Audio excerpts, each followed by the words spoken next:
Cadena 30, la televisión más abierta que nunca.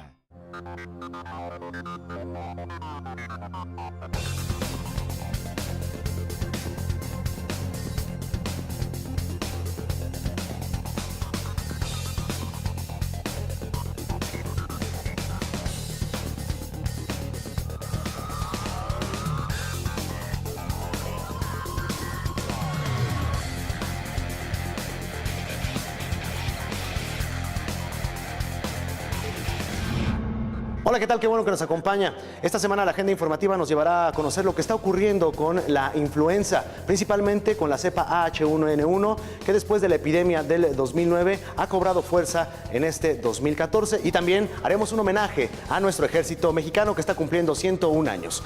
Yo soy Carlos Quiroz y esto es Semanal 28, la agenda de Cadena 3. Comenzamos.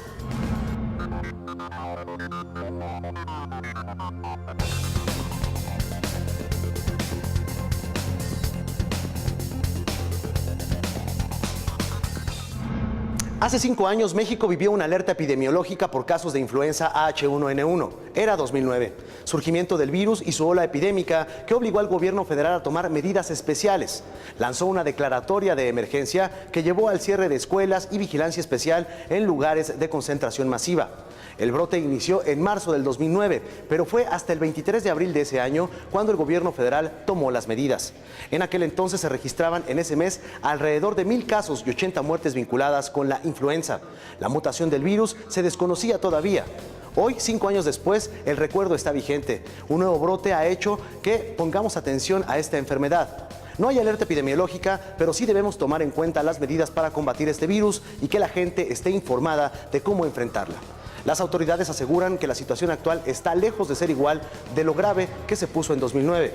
El gobierno de la República ha manifestado que las condiciones son distintas a las de aquel entonces. La enfermedad se conoce más y se tienen los medicamentos para controlarla. Sobre esto hemos preparado el siguiente reportaje. Es un trabajo de mi compañera Gloria Contreras. En marzo de 2009, la Organización Mundial de la Salud decretó una alerta epidemiológica en México debido al aumento considerable de casos por influenza, la cual terminó en junio de 2010. Ahora, después de 5 años, nuestro país se enfrenta de nueva cuenta a esta enfermedad. Ahorita influenza está impactando en la población, tanto en la población joven como en la población adulta, pero los pacientes que tienen factor de riesgo, que tienen comorbilidades, enfermedades previas, los mayores de edad, después de los 50 años son factor de riesgo. La influenza es una enfermedad contagiosa de las vías respiratorias que por lo general se presenta en invierno. Sus principales síntomas son fiebre mayor a 38 grados, tos, dolor de cabeza, congestión nasal, dolor en los músculos y articulaciones y malestar general, ante lo cual hay que acudir lo antes posible a recibir atención médica. Cuando se inhala esa corriente de aire fría, condiciona una respuesta inmunológica baja momentáneamente en cuestión de segundos, y si el virus pulula en el ambiente, uno lo inhala y se contamina. Se incuba en la nariz por 48 horas en lo que se desarrolla. Ese contacto con la mucosa nasal va a desencadenar una respuesta inflamatoria de la vía aérea y es ahí cuando ya se presenta el cuadro clínico. Ella es Giselle. Hace unos cuantos días fue dada de alta en el hospital donde permaneció con diagnóstico de influenza. El jueves de la semana pasada comencé a sentir un poquito de gripa, un poquito como que la nariz la sentía como que me molestaba, unos estornudos. Dije, híjoles, a lo mejor me voy a resfriar, ¿no? Entonces dije, no, pues voy a pasar a la farmacia por algo y unas vitaminas, cualquier cosa para que no me vaya a pegar tan fuerte. Es que me sentía tan mal que no quería ni salir yo sola de la casa, me sentía demasiado mal. Y ya fuimos de inmediato al hospital, entramos por urgencias. Cuando la influenza no se atiende a tiempo, pueden ocurrir serias complicaciones que ponen en riesgo la vida. A veces tenemos pacientes que llegamos a ver que empezaron 3 o 4 o 5 días antes y hasta el 7º día van con nosotros porque el cuadro respiratorio se agravó y ya el paciente a veces ya tiene neumonía. Los pacientes con una neumonía severa por influenza mueren de SIRA. SIRA es una respuesta inflamatoria severa que ocupa los 2 pulmones.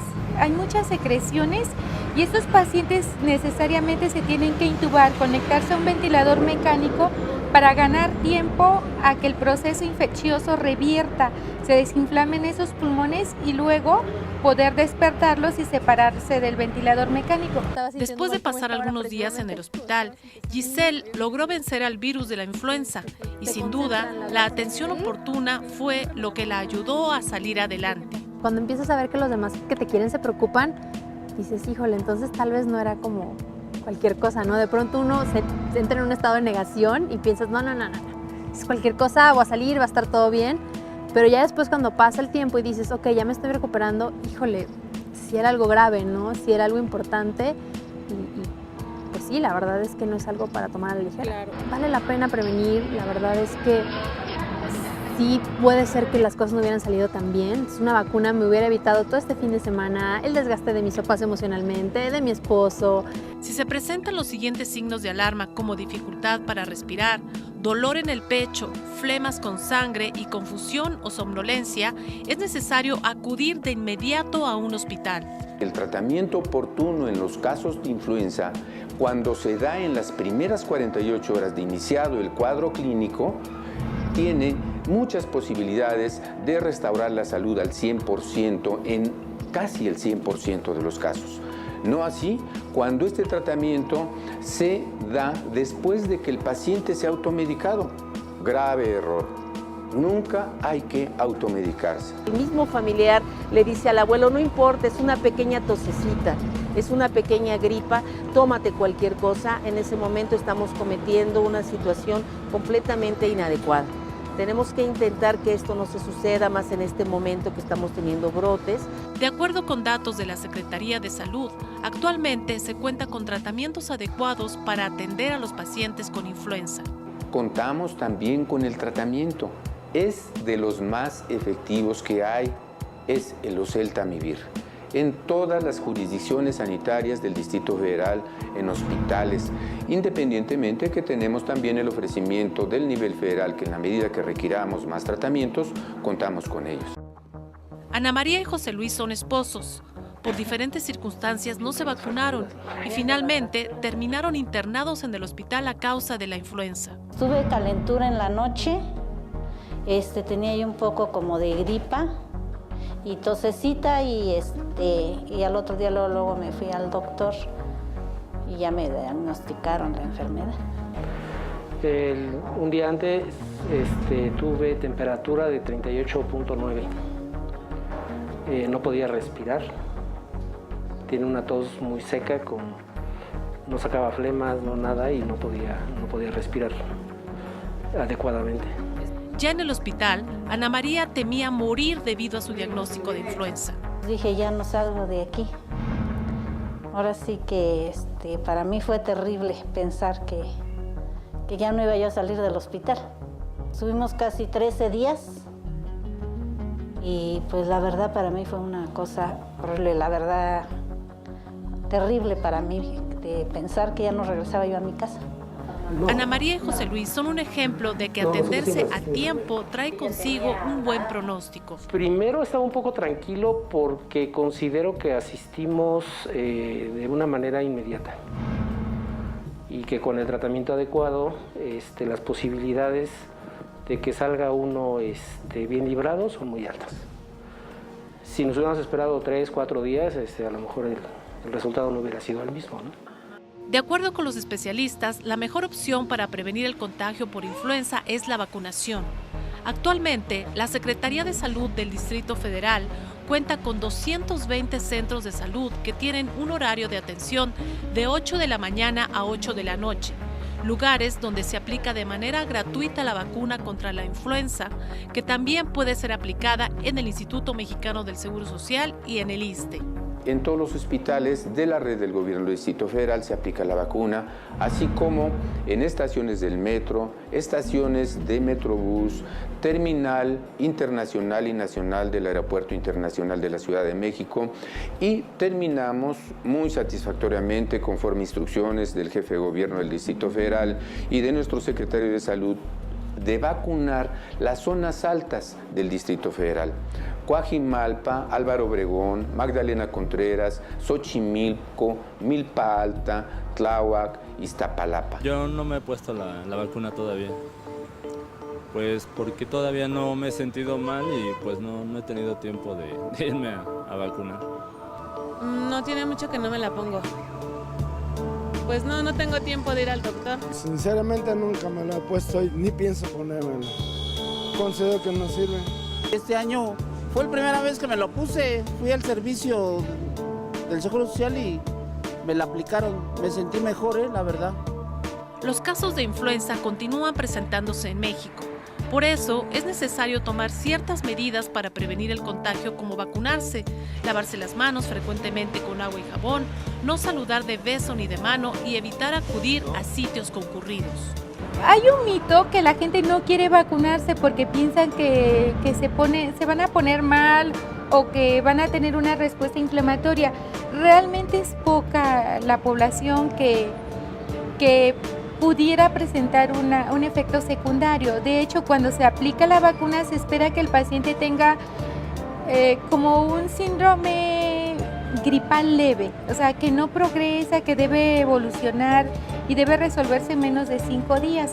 Todavía no me la pongo y opino que es bueno a lo que respecta con lo que ha habido en publicidad en la tele, es puro marketing, para que se olviden otras cosas.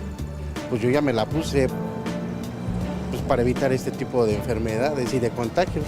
No me la he puesto y sí tengo algunas dudas sobre ponérmela o no. Yo no me la he puesto. Por lo mismo que a mí me dijo mi patrón, que era mi patrón apenas, que no me lo pusiera porque yo creo que dice que nos enfermamos más. En caso de tener un familiar hospitalizado por influenza, se recomienda no acudir a visita y si el paciente se encuentra en casa, es necesario tomar algunas precauciones para no contagiarse. Si están en casa y el paciente está en casa, lo que se recomienda es que esté en un cuarto aislado, en un cuarto separado, donde no esté conviviendo cotidianamente tanto él como los instrumentos, los alimentos, los vasos, las tazas, las cucharas, que se mantenga de alguna manera con un aislamiento relativo. De acuerdo con información de las autoridades de salud, hasta el momento no hay elementos suficientes para declarar una alerta epidemiológica por influenza. No existen circunstancias, no existe el momento. Nosotros conocemos el virus, tenemos la vacuna, tenemos el tratamiento, hemos incrementado, el doctor Agüeda ha sido el principal promotor de la aplicación de la vacuna y esto nos permite tener una buena cobertura de vacunación, de tal forma que al tener esta información autorizada, veraz, nuestra población debe tener la certeza que están en buenas manos. Para no contagiarse con el virus de la influenza, además de aplicarse la vacuna, se recomienda que al estornudar o toser se cubra la boca y nariz con el ángulo interno del codo. Tirar en el bote de basura los pañuelos desechables, no automedicarse y acudir de inmediato al médico ante la presencia de síntomas gripales.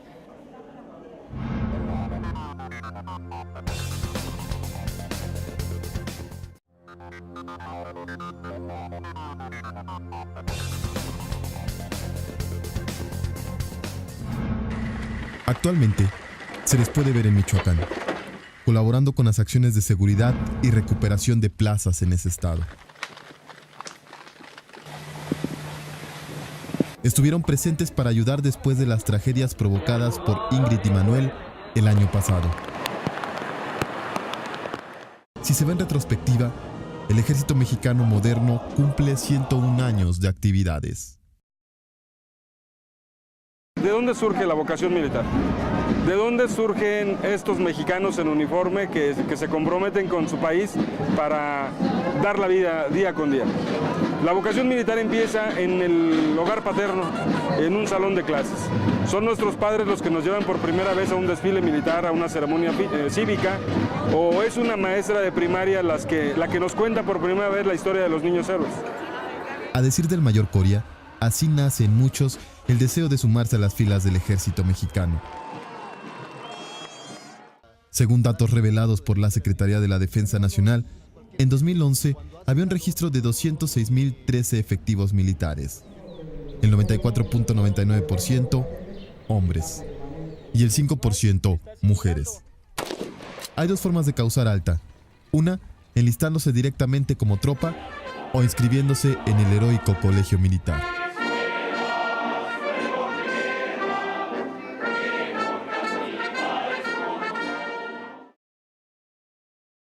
En el caso del colegio militar, se ingresa como cadete numerario para obtener la licenciatura en ciencias militares, obteniendo al salir el grado de subteniente. 2 años más tarde, puede concursar para ascender a teniente. De ahí, 4 más puede intentar ser nombrado capitán segundo. 3 años más y el siguiente grado sería capitán primero. El mismo tiempo deberá esperar el capitán primero para ser mayor. Y 4 años después, se puede aspirar a ser teniente coronel. Y 3 años más para convertirse en coronel.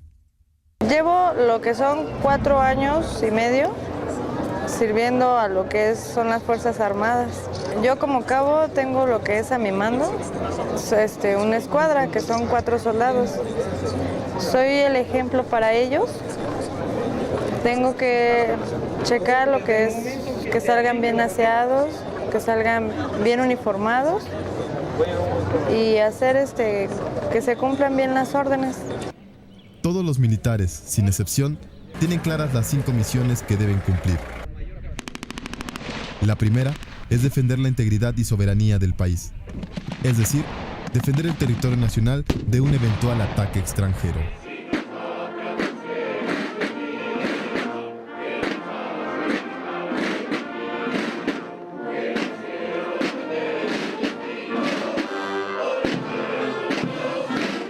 A los rangos comprendidos entre los soldados y hasta los sargentos primeros también se les conoce como personal de clases. Dentro de la escala jerárquica, en el nivel de las clases es el nivel más alto de responsabilidad porque es el último escalafón dentro de la tropa. Posteriormente siguen los oficiales. Uno como sargento primero se desempeña como comandante de sección, puede ser comandante de sección en las unidades de fuerzas especiales o comandante de pelotón. Después de ellos vienen los oficiales, que comprenden los cargos desde subteniente hasta capitán primero. Bueno, nosotros ya somos comandantes de lo que son nuestros inferiores, que en este caso serían personal de clases. Yo como enfermera me egresé del ejército como licenciada en enfermería militar. Yo me desempeño principalmente en los hospitales militares, dando servicios de mi especialidad. La especialidad de medicina y enfermería en el ejército une 2 polos de mucha responsabilidad. El ser enfermera es algo muy humanístico, es ser más sensible a nuestro trabajo, y el ser militar es tener un carácter diferente. Yo creo que he sido capaz de tener ese tipo de carácter, tanto humanístico como un carácter más fuerte. La segunda misión del ejército es garantizar la paz al interior del país. La tercera, apoyar a las autoridades en las necesidades civiles, como por ejemplo la reforestación. 159, 160, que demos la distancia, mire, de uno con el otro, suficiente. Aquí está, De los oficiales siguen los jefes, donde se contemplan 3 rangos, el de mayor, teniente coronel y coronel. En el caso de un mayor, el grado jerárquico le impone, entre otras responsabilidades, la de desempeñarse como jefe de sección, ya sea de instrucción, información y operaciones, o de sección de personal, abastecimientos y ayudantía en una unidad tipo corporación, llámese regimiento de caballería, regimiento de artillería o batallón de infantería. El jefe de instrucción, información y operaciones, o el de personal, abastecimientos y ayudantía, realizan las actividades en beneficio de una unidad tipo de corporación. Podemos decir que este mayor tiene responsabilidades sobre un efectivo aproximado de 550 a 600 gentes.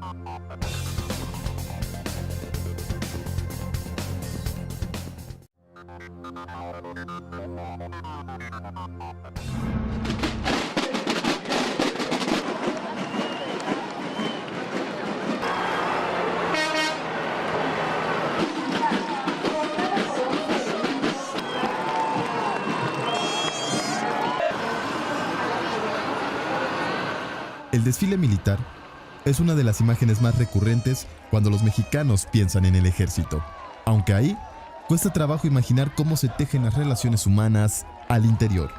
Por eso se llaman unidades, todos somos una sola cosa, desde las pequeñas hasta las grandes, pero los que más conviven es a nivel de los pelotones y las secciones. Por ejemplo, ahora yo como capitán ya me separo un poco del personal, porque ya mis oficiales subalternos son los que están directamente con ellos. Y a nivel ya de las secciones es donde así hay mucho compañerismo, una ayuda mutua, todos se van ayudando, se empiezan a llegar a conocer, como le estoy diciendo, y resuelven sus problemas. Existe lo que es el espíritu de cuerpo y el compañerismo entre nosotros, más que nada respetando los grados de la jerarquía militar. Hay mucho respeto y mucha disciplina, pero siempre hay una muy buena convivencia. Incluso recuerdan que la emoción fue la primera en encauzarlos al ejército. Desde que era pequeña, el ejército mexicano era un orgullo para mí y siempre quise pertenecer, vestirme de verde. Antes de más chica yo no sabía que existían universidades en el ejército, yo solo veía a los soldados y para mí era algo muy emocionante. Ya después, cuando pasé a la preparatoria, tengo un hermano militar y él me orientó y me motivó. La cuarta misión es realizar actividades cívicas y sociales que tiendan al desarrollo de la sociedad. Por ejemplo, la exposición del Zócalo capitalino y las ceremonias militares.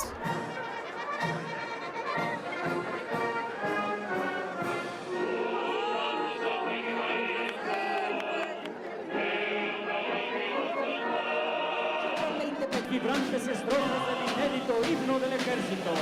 Pertenecen al escuadrón 401 de defensa aérea de la Fuerza Aérea. Al preguntarles a los militares sobre lo más difícil de enrolarse, todos coinciden en la respuesta: el tiempo que pasan alejados de su familia. Pero a lo largo de su carrera, también hay experiencias que dejan huellas imborrables.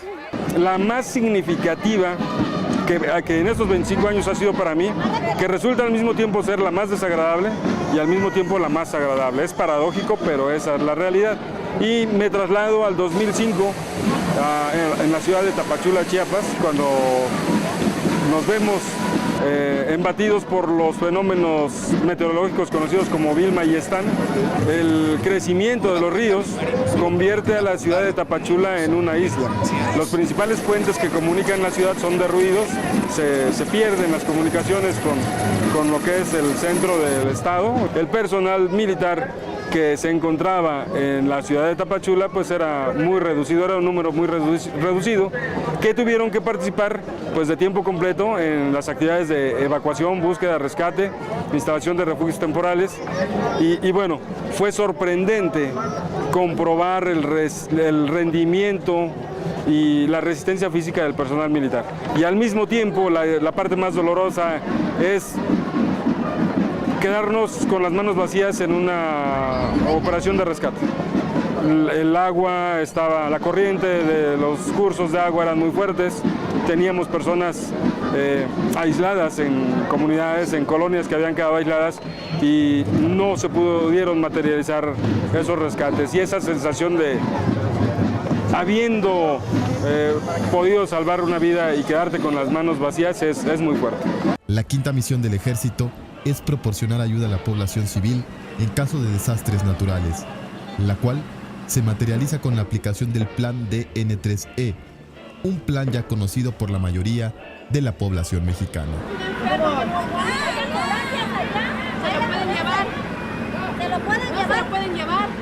Es una emoción verdaderamente muy bonita, o sea, el pasar y que todo el público nos aplauda, hay mucha gente que nos admira, o sea, es muy bonito sentir cómo la gente nos aprecia y nos respeta, o sea, es un orgullo muy bonito desfilar ante todo nuestro pueblo. Y en el primero, no sé quién le vaya a decir que lo hizo con los ojos abiertos, yo no, la verdad, cerré los ojos, pero cuando vi que llegué sano, los siguientes mantuve los ojos abiertos y vi todo desde mis pies, porque es la posición que uno lleva, se ven los pies, la ala del avión y cómo se despliega el paracaídas.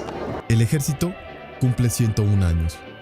En 1950, el 19 de febrero, fue declarado fecha oficial para festejar la creación en 1913 del Ejército Constitucionalista por Venustiano Carranza, el cual evolucionó al actual.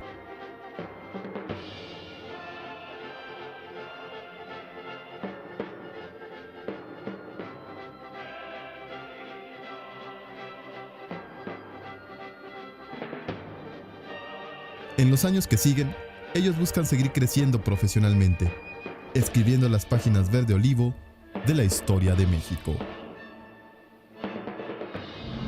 De esta manera hemos llegado al final. Gracias por acompañarnos. Nos vemos la próxima.